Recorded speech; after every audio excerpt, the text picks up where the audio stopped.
Welcome back to my channel. I'm Seraphine and I am with Chelsey Atia. Hello. We are in the halfway point of the Real Housewives of Beverly Hills. Yes. And we are discussing all things affairs and accidents this last episode. Love this episode. It finally took a turn for some real meat and potatoes. Yeah. We start out this episode with poor Erica closing up the Pretty Mess clubhouse. Yes. To be honest with you, I know we have kind of different viewpoints on some things. I felt a little sad for her. You did not feel sad about the clubhouse. Not sad for her exactly, but just like I get attached to things, so I just put myself in that position, and I'm like turning off the neon. You cracked me up. All I could say was, you know, when they say how gauche, it was so gross. I was like, here she is walking through this. I don't know. It was huge. It was huge. The person who rented it is making it a home. Yeah. And she goes in and she's going through each of the rooms, crying, not really crying, but like getting choked up about the memories of it. Yeah. And I'm like, what did you actually do here except apply makeup, have some champagne, and it's a clubhouse. I'm like, what the heck? Yeah. You need this, and you have, how big is your mansion? It was gross. I have to say, I thought it was so unnecessary.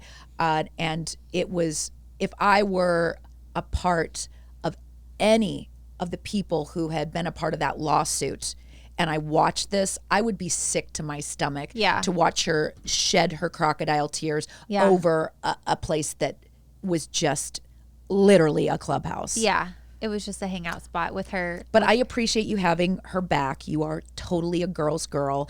I am, if they aren't total freaking jerks. I think she's a jerk. But they're going to go to the desert. Yeah. They take so many trips. I swear to God. But they all have like I know these houses in place. Like, I love Palm Springs. Oh, Palm Springs is gorgeous. And this house is ridiculous. I know. Kyle, she has a lot of money. Her and Mauricio. Yeah. They've got buku bucks. They do. I love how all the ladies are coming in. I love Lisa Rinna, and her tracksuits are epic.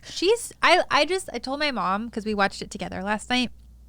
It's like, I just love how cool she is. She was wearing her like trucker hat. Actually, it was her Rena Beauty hat. Yep. But she has this like cool aesthetic. I don't know. Well, and California cool. As she says, she owns it. She owns her haircut. She owns her pink sequin tracksuit, as well as her Gucci. She does it all, and she does it with such good energy. Yeah. And it's crazy because, you know, she's had kind of crazy energy in the past, but she always brings energy and life into a scene. She does. The scene of her and Kyle, like when Kyle's at her house and Lisa gets there first and they're screaming and they're so excited to see each other. I was like, that is so cute. I love friendships like that where you're just like, can't wait. And Kyle gave her the casita, and it was the cutest little room. I love that she got first dibs, because you always see them on the trips being like, well, what room did I get? And then Lisa's like, I get this one, thank you very much. Yeah. Kathy makes just a good of an entrance with her big ass candle. I mean, that candle would look like something out of like, I don't even know, like Bath and Body Works. I love her so much. She's hilarious. She's my favorite, I think. She's so funny. And I love that Kyle reminds me a lot of myself in terms of when I have people come over and I know they like certain things. Yeah. I love that she like had the fan and the dark room for her all set up.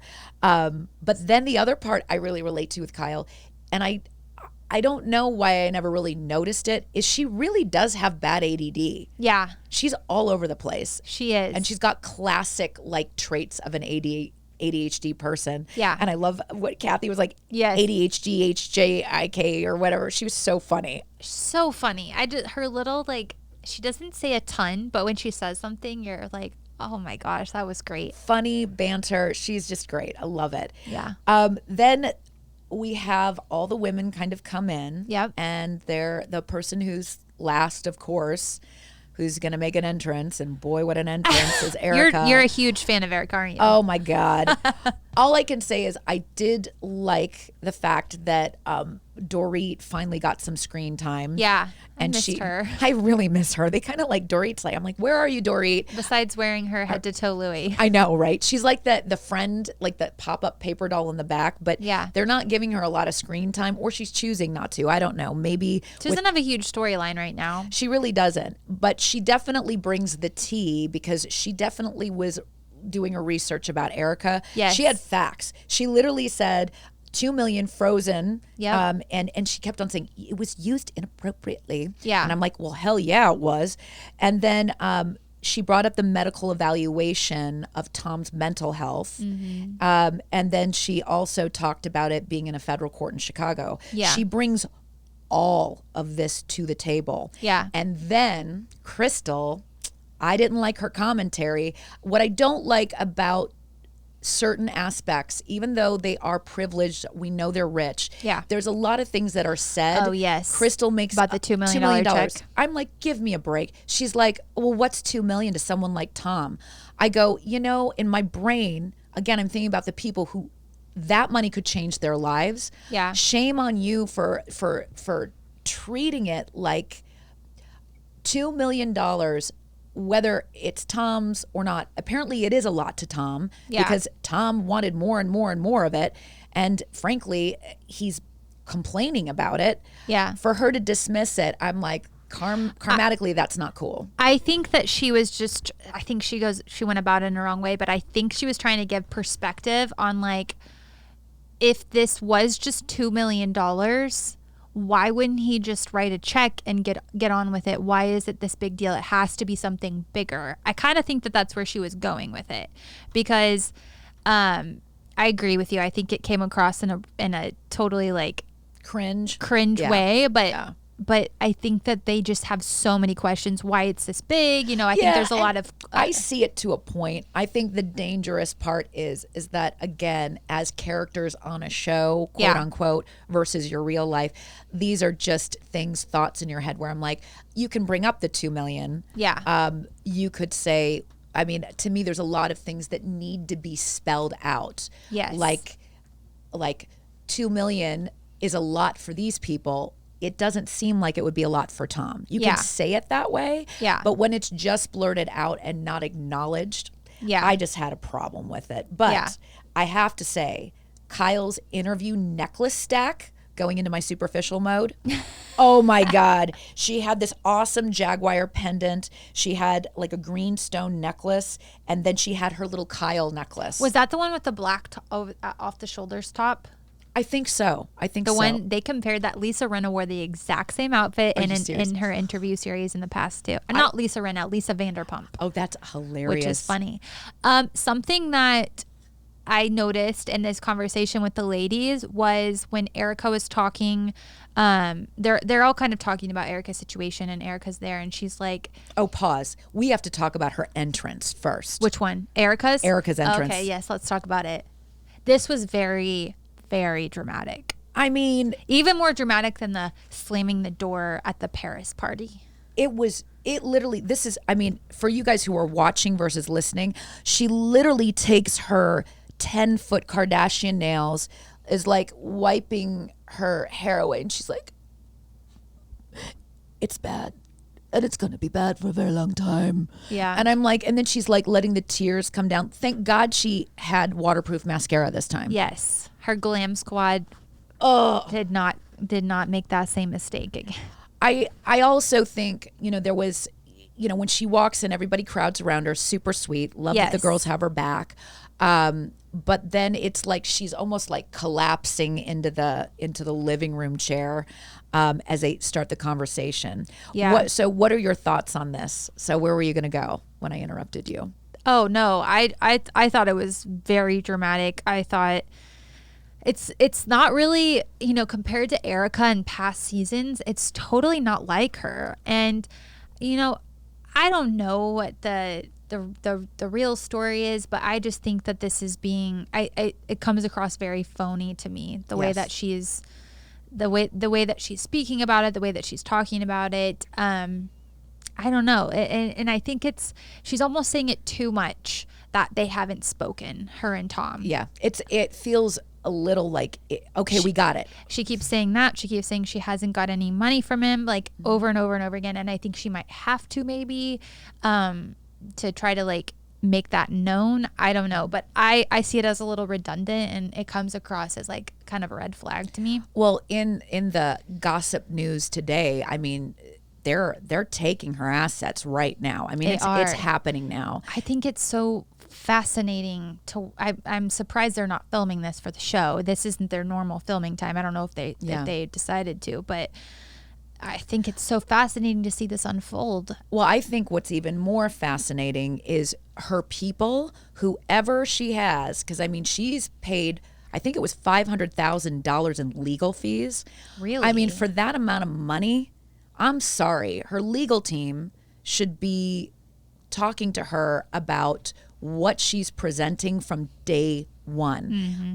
She needs to be coming in and saying, yes, I get I didn't know, but she needs to say, whatever assets that I have that can help these people. Yeah. I have my hands up. You know, I'm guilty. I'm guilty for the fact of I thought these were my assets. Yeah. And I mean, she needs to be honest about the fact that she was in a partnership. Yeah. And no matter what, you can try and get on the Kathy Hilton train with her saying, you know, she talked about her own husband giving her documents and saying, do I need to read every page? Yeah, I was going to talk about that too.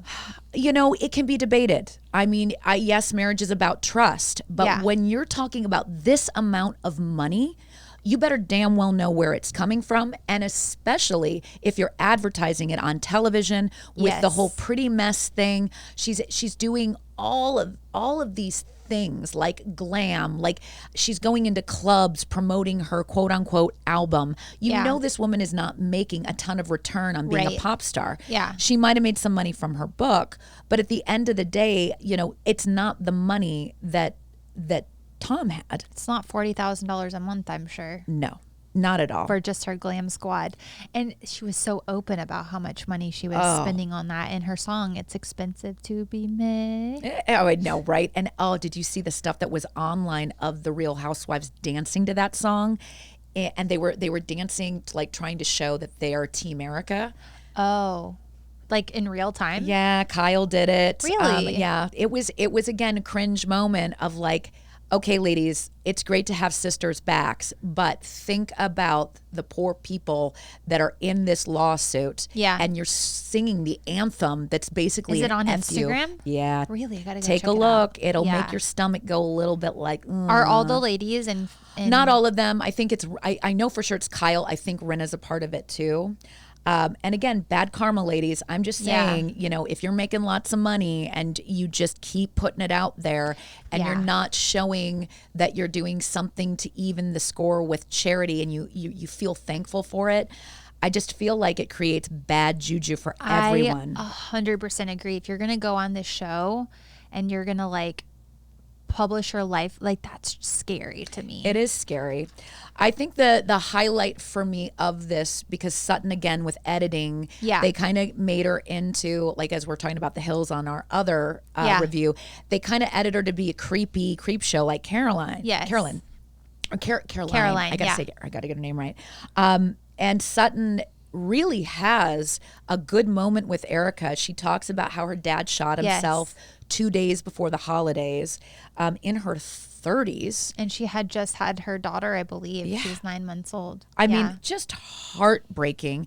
And then I did like the little flashback between her and her mom. Yeah. It gave a little bit of, there's a frame of reference of why Sutton is the way she is. Exactly. Seeing that energetically between her and her mother, because you can tell her mother is very much like, you may have this idea of your father, but this is what I experienced. Exactly. I actually liked that her mom had those boundaries up like that. 100%. Because that's true, you know, like I feel like a lot of times, this is kind of a little bit off topic, but people, like, they have expectations for how they want you to react to something, and you don't always meet those expectations, or it's not the way that you personally agree. So I like that her mom, who knows what her mom went through. I mean, yes, that's traumatic, and that was like a life-changing situation for her, but it was a totally different experience than being his daughter.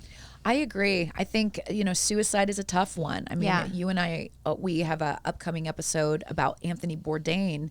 And I think that, a lot of times people who are connected to someone who has done this, there's a lot of times people start to talk, and they start to examine relationships, and they start to, unfortunately, sometimes people criticize, if it's a beloved person, they'll criticize the partner and say it led the person to do it. Which is it's so sad. Fair. It's not fair at all. Not fair at all. The person who is in the couple of it, I can't even imagine what that would be like. But I did really appreciate Sutton extending the kind of olive branch, and then saying to Erica, if I can survive what I went through with my dad, then you can get through this with Tom. Yes, I liked that too. I actually liked Sutton in this episode because I think that she talked to Crystal after the last ugly leather pant situation. That was not a cute look for her, but I think she realized that. And she contacted Crystal, and they actually were sitting next to each other. It was a really like peaceful time this episode. I think talking about Sutton and her experience with her father, I mean that's what they call a big T, a big trauma for her. So it 100% affects how she handles situations now. 100%. So I think that there's she was a little bit out of line and overreactive in some situations, but for her that might have been just the way that she handles things. I mean, and again, you can tell Sutton cares. Yes, she does care. She sometimes cares too much about things and get fixated, but at least she cares. So then we get this very like there's a moment where things are kind of lighthearted, because we find out that Kyle gets a text from her daughter saying champagne Pappy Drake. Pappy. I love it, Pappy. Like Rinna's like who's champagne Pappy? I love that Drake follows Rinna. Me and too. I love that Kyle is like getting called out by her daughters, like, you've got to step up your game. I wonder which daughter it was. I know. I was so curious. It was pretty funny. And then I have to give a shout out to Dorit's Louis Vuitton tracksuit. That was I was obsessed with it. But then we transition to more Woe Is Me, Erica. And this gets weird. We're sitting down with the ladies, and there's a candle, and they have Erica blow the candle out symbolically because Mercury or something is in the lunar eclipse. That's right. She blows it out, and then she does the whole like, eyes closed, hand to the chest. I'm like, okay, if you clutch your pearls one more time that aren't around your neck, I am going to roll my eyes here. And she speaks so slow. Like, I'm trying to, like, it was just like, okay. It was a lot. It was very soap opera-y, and I didn't even think about it till you mentioned her making on Young and the Restless. I'm like, dude, this is like straight out of there.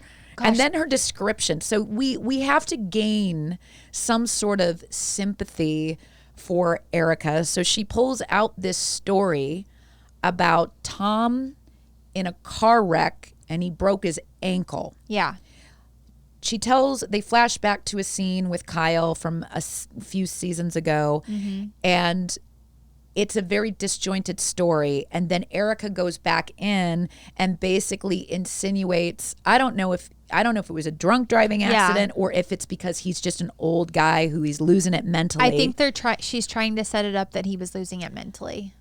So we've got that, but I'm also like, really? Okay.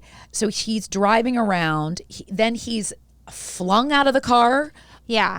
And we're like, is he flung out of the car? Is he not flung out of the car? It just keeps going and going. And then, Sutton's like, was the car totaled? Like it sounds like Sutton has a lot of questions. It was crazy. And then we have Crystal try to get in there with my dad had Alzheimer's. And I actually think that storyline will be something that her and Sutton, even though it's different, it's a loss of a father in a tragic way. Yes. To try and combine it with Tom, who is just villainized right now. I was like, oh, Yeah. I feel like her story, like, It didn't really fit in. no. But I think she's trying to establish her storyline. But yeah, that whole explanation was weird. Yeah. It was really strange. And then I totally think that they're setting him up as losing it. And I don't know if that's because they don't want him to serve time or like what the motive is for that. But that's 100% what she's trying to do. You know, I don't know. It's going to be interesting to see what that unfolds with. Yeah. I do think you're watching a few of the women start to question her, because Kyle even said, you know, she started to question Erica even more, because Erica then insinuated that he was coming back from seeing another woman. Yeah. And they're like, this guy in his 80s is having affairs. And then Kyle's like, he has the trophy wife. Yeah. Like, stick with the trophy wife. Yeah. I mean, who the hell, why would you want anyone else? So you're seeing the questions in all the women. And I mean, I guess where my headspace is at in all of this is I just want Erica to say out loud that it's wrong what Tom did. Yeah. And she was married to Tom, and therefore she's concerned that a lot of her assets may not truly be shared assets as a wife. Yeah. That they could have been stolen. I would love to actually hear her admit that she didn't do the work. She didn't push Tom, even though Tom was denying her quote unquote access. Her name was on all the paperwork. Yeah. So she could call somebody up and ask the right questions to be like, okay, when was this deposited? Yes, I agree. So I don't know. I don't know if she just was like, well, I have this lifestyle, so I don't care where it comes from. I'm just going to live my life and like do my pretty mess thing and like get my glam done all the time and just live this like ignorance is bliss type of life. Yeah. Or if she was involved more. But someone said in this episode, Tom did not marry her because she was a great secretary. Oh. And I don't really know where that was going, but. Well, I mean, again, that's the whole point. And this is the thing that I think with a show like this, and if Andy Cohen really does have all the housewives' backs or women's backs, I think it would be a better storyline if we have producers giving them advice of why are we trying to make more clones of women who aren't going to look at husbands' finances. And I don't know. I mean, I completely understand trust, like you need to have trust with your husband. But this whole thing about painting Erica out as like a total victim and Tom, you know, well, if he really wanted a smart woman, he would get it. Of course he doesn't want a smart woman. I mean, I hate to be the person, but he's a alpha male who wants to do his own thing. He doesn't want a woman that is, at least I don't think he would, of a woman questioning what he was doing if he is this malicious guy. Yeah. And then with Erica, I'm like, okay, you're like two different personalities. You really are two personalities, because one is the pretty mess who's a ball breaking, like, you know, sexually empowered woman, and the other one is the woman who's like, well, I just didn't know what my husband did, and I'm not going to look at his finances, and I'm going to wander around my mansion and look the other way. I think these ladies, they need to learn from their mistakes, because I mean, Teresa Giudice went through the same thing a few years ago, went to jail for 14 months. Like, guys, like if you're going to go on the show and flaunt your lifestyle, you need to have all your ducks in a row. And you need to know, like, with complete transparency what everything is, because like you're going to be a target. Like all of them are targets, because their lifestyle is